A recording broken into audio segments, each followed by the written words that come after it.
સુશા પૈસા ચાર એવું ગુજરાતીઓ માટે કહેવાય છે, પણ એબીપીના રોનક પટેલના અભિવાદન નચિકેત એવોર્ડમાં જે રીતે દર્શકોએ એને પ્રેમ આપ્યો છે, જે ભીડ ઉમટી છે, પત્રકારત્વનું જે કામ કરે છે એને થોડુંક હરખ થાય કે આ કરવા જેવું કામ છે.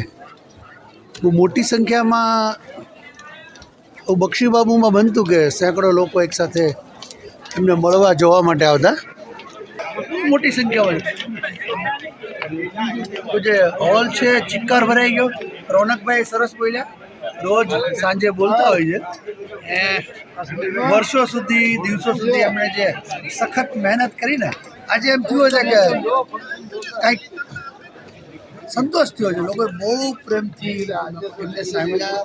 મુરારી બાપુ એમના ભાઈ એમના પરિવારના સદસ્યો. રોનકભાઈ આપને ખૂબ ખૂબ અભિનંદન. બોલતા જ રહેજો.